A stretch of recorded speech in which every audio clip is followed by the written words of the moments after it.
Ada salah satu video aku yang bilang kalau tubuh kamu itu adalah sensor utama yang kamu punya. Jadi tubuh kamu itu nggak mungkin bohong ketika kamu bereaksi dengan energi tertentu.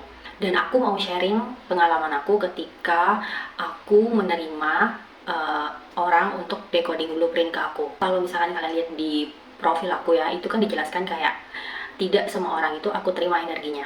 Bukan berarti aku sombong, bukan berarti aku milih-milih. Tapi dari awal aku mendecoding blueprint aku udah dikasih tahu kalau aku tidak akan ketemu dengan banyak orang, aku hanya akan ketemu dengan orang yang beresonansi dengan aku, dengan orang yang memang sudah ditakdirkan untuk bertemu dengan aku, dan orang yang memang harus aku temui di perjalanan ini. Dan dari banyak orang yang aku terima, ada juga orang yang aku tolak. Kalau misalkan kalian lihat di formulirnya sendiri, itu kan dijelaskan kayak kamu pernah mimpi apa, kamu pernah mengalami hal apa, jelaskan bla bla segala macam, detail, runut. Itu penting buat aku. Karena menurut aku menulis itu adalah grounding, dan ketika seseorang menulis dengan runut, detail, jelas, dan dia bisa mendeskripsikan pengalaman hidupnya, itu energinya akan terbaca.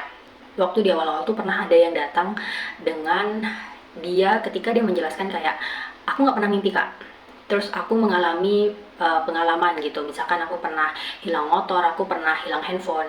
Itu bukan pengalaman spiritual. Menurut aku pribadi, aku bisa salah dan itu tergantung orang ya. Mungkin menurut orang kayak ya itu pengalaman spiritual, tapi buat aku enggak. Itu pelajaran hidup. Kehilangan barang itu pelajaran hidup, gimana kamu bisa mengikhlaskan.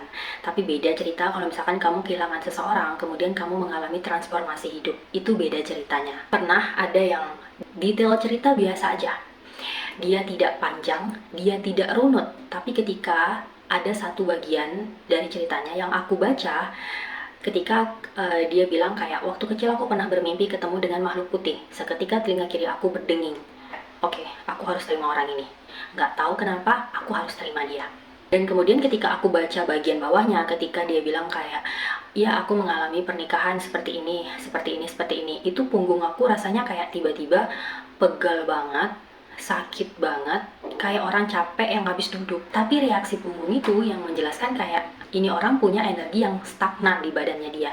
Dan dia butuh sesuatu untuk bisa mengeluarkan energi itu. Dia butuh sesuatu untuk bisa menjelaskan apa yang dia rasakan. Ada salah satu juga yang datang dengan bilang kayak aku saat ini sedang mengajar les untuk anak Down syndrome. Aku nggak pikir panjang, aku terima. Karena menurut aku gini ya, karena ketika ada seseorang yang terkoneksi dengan anak istimewa, itu bukan hal gampang. Tidak semua orang bisa, tidak semua orang mampu berada di posisi itu.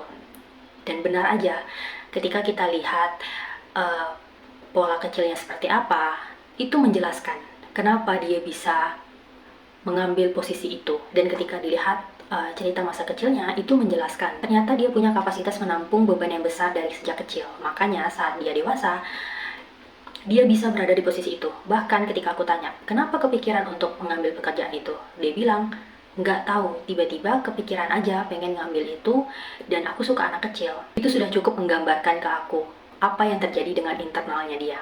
Dan juga aku pernah ketemu orang yang menceritakan kisah hidupnya dari kecil sampai besar. Kemudian ketika aku baca, kayak aku melihat pola yang sama persis yang kayak aku alami. Bedanya, aku bapak dan dia itu ibu. Kayaknya nih aku tahu nih arahnya kemana gitu. Dan ternyata pas ngobrol benar, dia pengen banget berekspresi, tapi selama ini dia hidup dalam tekanan keluarga yang membungkam dia, yang men-trigger sistem sarafnya dia untuk terus waspada, untuk tidak bisa mengeluarkan isi kepalanya dia. Kemudian aku juga pernah ketemu sama orang yang energinya padat banget. Padat banget. Energi padat itu adalah ketika seseorang itu punya kapasitas yang besar, tetapi kapasitas itu ketutup sama traumanya dia, sama lukanya dia, sama dia yang menyerap energi banyak orang tanpa pernah mengolahnya. Dan dari baca ceritanya dia aja yang energinya sepadat itu bisa bikin aku sesak. Karena energi padat itu kayak kamu masuk ke ruangan yang kamu tenggelam di dalamnya, tapi kamu nggak dikasih oksigen sama sekali. Rasanya tuh sesak, ada sesuatu yang pengen keluar tapi nggak bisa gitu. Kemudian aku juga pernah ketemu sama orang yang ketika dia cerita di awal, panjang gitu kan ceritanya, kayak ngasih PDF gitu. Di akhir cerita dia bilang kayak, oh ya kak, aku udah ikut healing di luar dan aku sekarang udah di fase memaafkan bla bla segala macem. Tapi jujur, apa yang dia ceritakan dengan apa yang dia bilang kalau dia sudah di fase memaafkan, itu nggak sinkron. Dan aku melihat ketidaksinkronan itu antara ceritanya dia dengan badan energinya. Karena ketika kamu ikut healing, apapun ya, disclaimer, aku tidak menjelek-jelekkan atau aku tidak ngomongin healing apapun ya, atau teknik apapun. Tapi healing itu tidak menyentuh luka kamu sampai di akar. Dan itu tergantung healing yang seperti apa. Ada yang hanya di permukaan, ada yang masuk di kedalaman tertentu tapi tidak menyentuh akar kamu. Dan itu yang membuat aku merasa kayak, enggak lah, kamu belum sampai di sana. Dan ketika ngobrol dia bilang kayak, iya aku belum gitu memaafkan sih, aku belum ini, aku belum itu.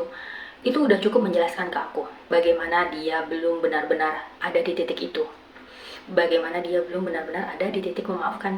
Jadi yang pengen aku bilang adalah, walaupun kamu bukan seorang reader blueprint atau decoder blueprint, tapi kamu itu punya misi jiwa, dan misi jiwa kamu akan bertemu dengan banyak orang. Dan reaksi badan kamu atau sensor kamu itu pasti akan nyala, dan dia akan kasih tahu ke kamu. Kadang ada hal yang tidak perlu dijelaskan dengan kata-kata, tapi kamu tahu harus melakukan apa. Kadang juga ada hal yang tidak sinkron, yang terlihat dari tampilan seseorang, dan kamu juga harus tahu bagaimana menempatkan diri.